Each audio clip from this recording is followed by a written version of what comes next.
Is your retirement plan ready for the future? Or are you unknowingly making mistakes that could leave you short on cash when you need it the most? Welcome to Professional Insights, brought to you by National Referral Network. And today we're going to talk about retirement planning because it's not what it used to be. And with rising costs, market volatility, new investment options like crypto, AI-driven financial tools, navigating your financial plan has never been more complex. And so today, once again, I'm joined by Mike Clarke, co-founder of Protection Point Advisors, to break down some of these changes, what kind of, as an opinion, what's going on in the market. But we're going to cover everything: Social Security, alternative investments, robo. We're going to cover a lot. So stay tuned. Before we do, hit that like and subscribe button. So with all that said and aside, let's get started. Morning, Mike. Good morning, sir. How are you this morning? I'm doing fine. I see we're somewhat color coordinated. I think we're spring and summer today. I love that because it is not spring or summer here in Utah. It's not. It is. I found out the other day that statistically March has the largest snowfall of any month of the year. Oh Lord, that'd be good news for skiers. Okay. So here it goes. I mean, it's coming. Here we go. Okay. Yeah. So when we talked a little bit about this topic before we got online here, retirement planning has obviously changed a lot over the years. Yeah. What are some of the big shifts you've seen in how people prepare for retirement today? Well, number one, people are living longer. I think that's the first thing. I mean, I think when Social Security was introduced in 1935, I believe it was, you were supposed to live 5 years. So it was a 5-year plan. Oh, wow. People are living longer than that now. I mean, you got 90-year-olds who are out there on their bikes, right? taking, doing these. My dad's 91. He routinely does these 20 and 30-mile bike rides. Okay. Oh, so people are just living longer. I mean, that's the first thing. Second thing is, I think because people are living longer, I think the concept of retirement is a relatively young construct generationally. I think it's only about 2 or 3 generations old. I mean, Right. my grandfather's retirement home was his casket. Okay. Right. So I think the concept of retirement and, redefining what it means to you as you get older, I think is a big part of retirement planning. And this tends to be an area of some difficulty, I think, for pre-retirees to just conceptualize, what does it mean to you? Like, what do you want? Do you want to work after a certain age? How much do you want to work? All of that stuff. So I think it all sort of plays into it. And I think the other part of it is very few people seem to know what their consumption needs in retirement actually will be. Like what do you want to live on? What makes you happy? Where do you want to, so the more you can get your arms around what you want the whole thing to mean for you, starting with the aesthetic, then it means it's much easier to sort of grab hold of what's possible once you know what it is you want. So all of those things kind of roll into one of the biggest fears that people have, Mike, is, kind of outliving their savings or their retirement accounts. And given some of the uncertainties right now, politics aside, some of the uncertainties with the market, how do you help clients plan for stuff like this? Well, I mean, again, there's a lot of market uncertainty, especially over the, we sit here now, there's been a great deal of market uncertainty over the past couple of days. So the first thing I want to say is uncertain events or unexpected events happen in markets from time to time. They are not out of the ordinary. Right. They don't a lot of times make a lot of sense to people. And you're right, politics aside, we're not going to go there. Okay. But disruptions happen in the market, sometimes for reasons we can understand, sometimes for reasons we can't. Okay. And usually what happens is markets tend to sort of work it out, I guess. It's more like a plane flying through turbulence than it is a plane that's going to crash. Right. Okay. And that's an important distinction. But I think, to address the issue of running out of money, I think it starts with what do you want to live on in retirement? And then I think it's up to people like us, any good financial advisor, it's up to them to help illustrate, whether or not what you need is possible, okay, and sustainable, because that's the main thing. It's not about having enough money when you're 65. It's about having enough income when you're 95. Okay. Right. And not worrying along the way, not being sort of 91 or 92 and going, I'm, I hope I die before my last X amount of money. Who wants to live like that? I mean, you don't want to live in worry when you're older. So yeah, it starts with, what do you want? Is it possible? And then also, when it comes to the maintenance, I call it the maintenance of the machine, all the things that are going to pay you income, whether it's a pension plan, social security, or investments, whatever, how is that system being run? So it really does run like one system, because all too often what happens is it's run as all these sort of separate components, that often have a poor relationship to one another. And I think the key is running everything as one system. So with the systems, Mike, for somebody getting closer to retirement, I mean, really, especially now with some of the uncertainties, I mean, is this something that you evaluate and go like extremely conservative? Like, or how does that financial plan change in an environment like this? Well, in an environment like, well, first of all, what I will say is we as advisors, we know a lot more about what not to do than we do about often what to do. And that really, really shows up in the face of uncertainty, and particularly the kind of uncertainty that we seem to be in the midst of now.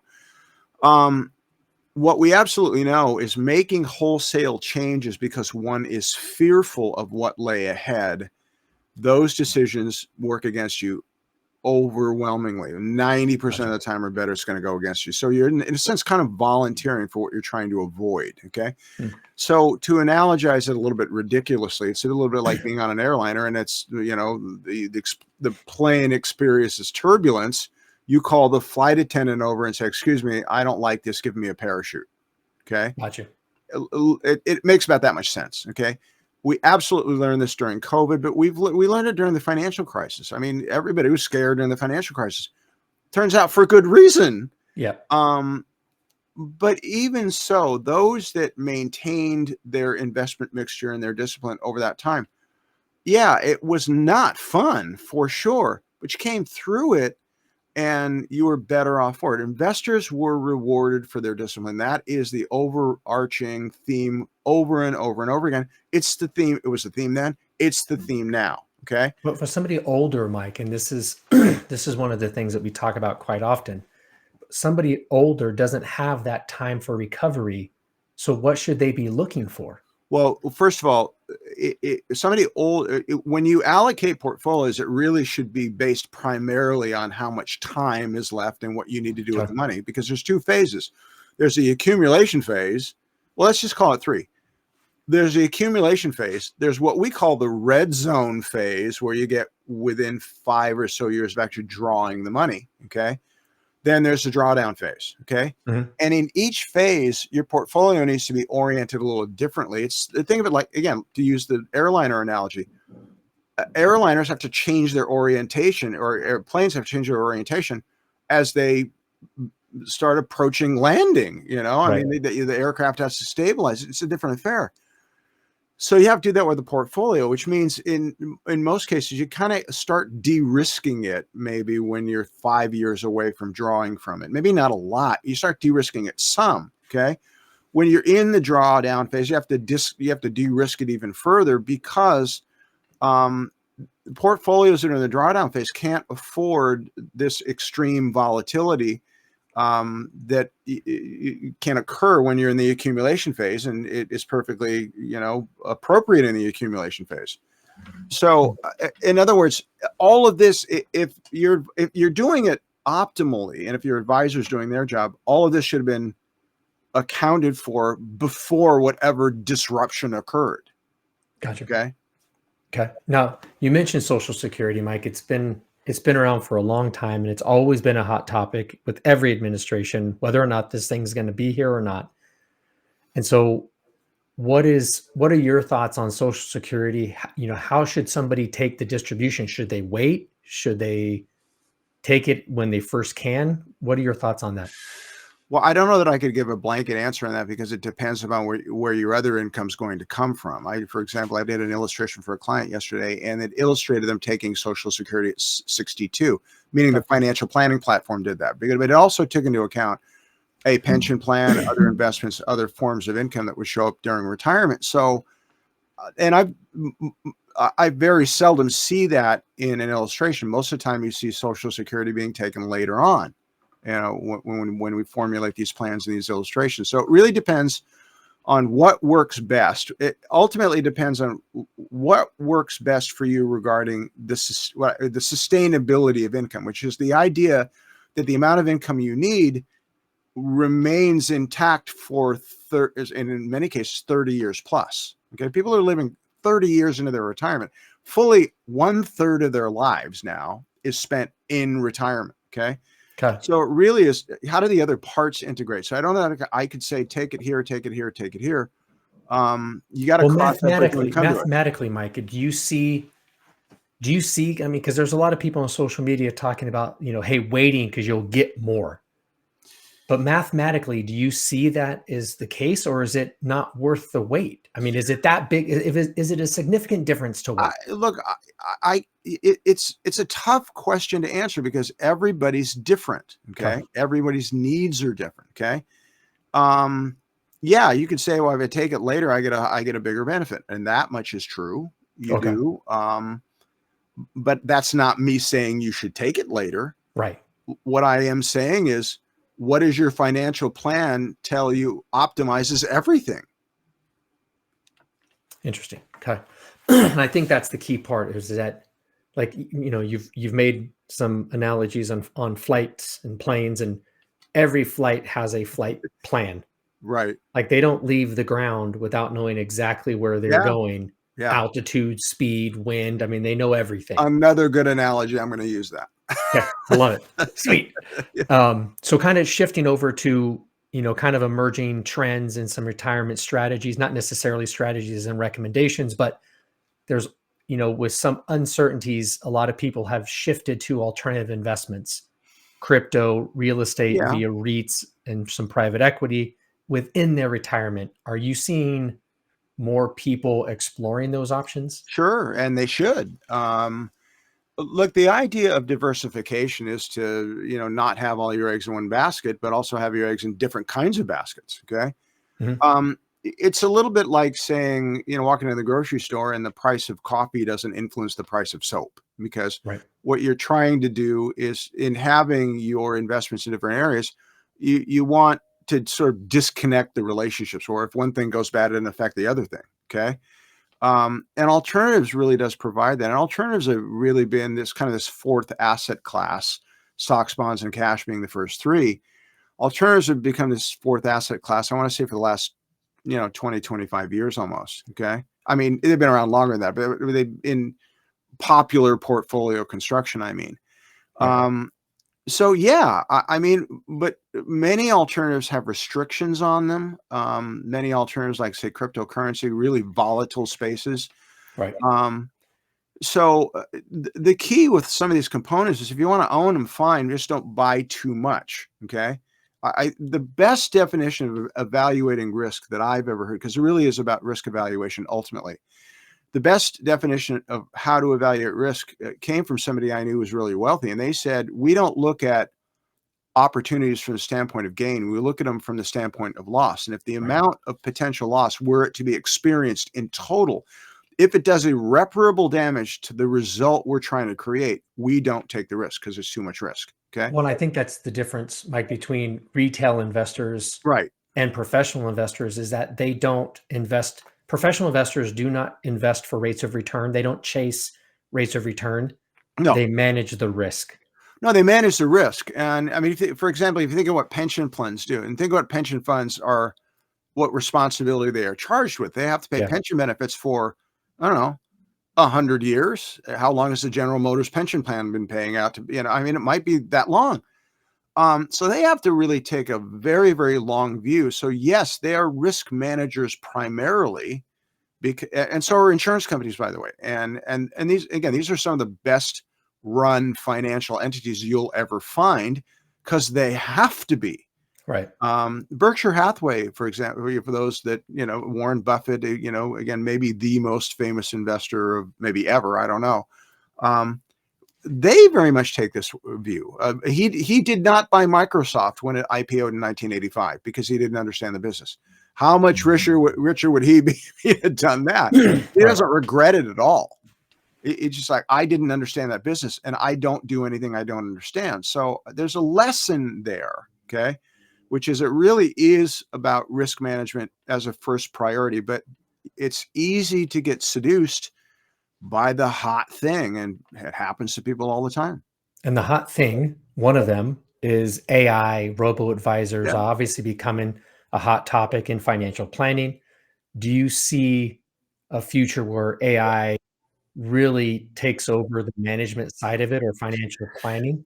I don't know that it takes over. I mean, these are going to be, it's a very powerful tool to be sure. I don't think AI has the ability to properly assess risks in the markets because there's too many variables that I don't, I just, I don't, maybe I'm wrong, but I don't think AI will ever get to the point where it can fully understand human emotion. Okay. And Correct. human emotion is really, truly drives markets this way and that way. I mean, markets tend to trend this way, but human emotion knocks them this way. Right. That's the real behavior. Okay. So I think in the end, AI is going to be a really wonderful tool. I think it's going to be a great tool for running multiple financial planning scenarios where you'll be able to say, okay, what if I retire here? Then what? But you'll still have to manage the variables along the way. There's just no way around that. Okay. So yeah, in the end, it's going to be a part of everyone's world. But I got to sort of, again, my disclaimer, I could be wrong, but it seems to me it's like what everybody thought computers would do back in the 80s and beyond. Like computers are going to take everyone's job. No, they don't. It was just a massive transfer of wealth. Yep. And a great tool for And a great tool. efficiencies, Yeah. you know, and for whatever you're trying to do. But so Mike, if you could give a piece of retirement advice that applies to almost everyone, I know that blanket statements are very Yeah. hard. What would that be? Well, decide what you want. I know it seems, I don't want to oversimplify it, but if you're thinking about retirement, what does it mean to you? When do you want it to occur? Does it include work? Does it not include work? This idea of getting to a certain age and going, oh, I just don't want to do anything anymore, always is something that's been nutty to me. And I'm admitting a bias here, okay? Which I am sort of pro work for as long as you possibly can. Not because of the money, but because I think it's health inducing, okay? Well, there's talk, I mean, totally off topic, but that Yeah. there is multiple documentations Right. saying the benefit of actively doing something Right. versus just sitting around and doing nothing. Now, I also understand the idea of I don't want to march to the beat of anybody else's drum anymore. Yep. Okay. I get that too. So really is about what kind of balance can you strike? I met a guy at Best Buy the other day. This guy was the smartest guy at Best. He was like, he knew everything about all the electronics. He was an older guy. And he just went, no, I retired a couple of years ago, but I just wanted something to keep me busy. And this is kind of my hobby. So I thought, what the heck? And that's awesome. Oh man, and this guy comes and goes as he pleases. So I thought, oh, that's kind of a nice retirement scenario. Yeah. Right. And so everyone's got to make up their mind. What does it mean to you? It's somewhat almost tragic to me, you know, when I see people retire and they don't really do anything and they're just sort of slowly deteriorating. Right. You know, And and that's where that's where the health documentation comes in, yeah, is that your brain, if you don't, it's one of those things like muscles. If you yeah, don't use it, you lose it. right. And that's just the not a good way to go. Right. But in the end, if I were to give any advice back to your question, it's just decide what you want. What is meaningful to you? It's a harder question to answer than meets the eye, because we're Right. so conditioned to never consider that stuff because we spend our lives managing circumstance. Okay. Yep. So now you're being asked to go, okay, what do I want? You know, if you find the question hard to answer, look, you're not alone, but Right. do work at the answer. If you're, by the way, most people are, you know, I was going to say in partnership, married, what have you. Okay. Let's Right. just say, right. Most people don't, go through life by themselves. You know, sit down with your partner, your spouse, whomever, and talk about this. Like, what do you want? What does it look like? Start with the big dreams, come down to the small dream. Just nothing's off the table. I think that's so important to consider all of that stuff. And then you can work with somebody like us and we can help you boil down what's possible and then arrive at a picture that hopefully you're not only happy with, but you can kind of get excited about. Yeah. Yep. I love it. And then Mike, on the other side of that, like what's one thing that people assume about retirement planning that's actually wrong? I think it's the percentage of their money. Yeah, I think often it's the percentage of their money that they can draw safely without having to worry. And the reason I mention this is there are a lot of knuckleheads in media who will tell you, they will make these blanket pronouncements about what you can do. And because they're big media figures, people believe them. And I think Right. that's super dangerous. Right. You have to know how something applies to you, not does the blanket pronouncement some guy on the radio said is that true. Don't take financial planning advice from people on the radio or in media or on television or whatever. And I've had clients, Mike, I've had clients that we've gone through the financial planning process, we've done the cash flow analysis, and they take a step back and they're just like, oh, I'm better off than I thought I was. Yeah. Yeah, you are. Yeah, and that's the good news. Oftentimes people are better off than they thought they were. Okay. Yeah. And in the minority of cases, that's not true, but I'd say it's true most of the time.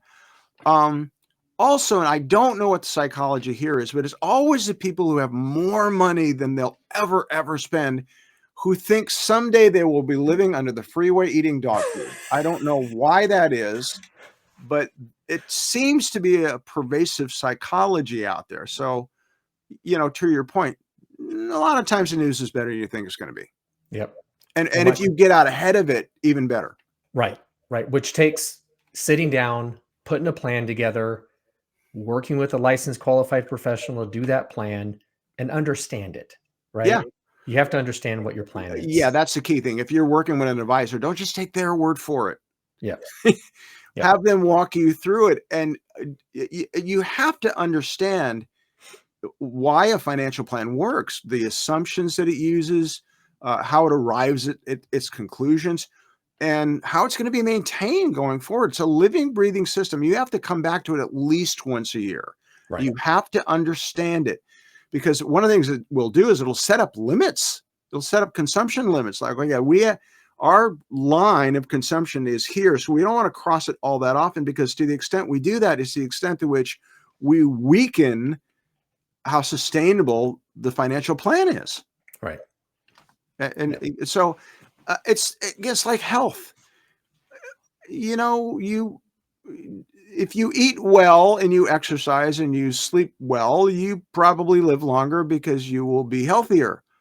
It doesn't mean you can't occasionally eat pizza and pie. You can. That's good to know, because I do. Right.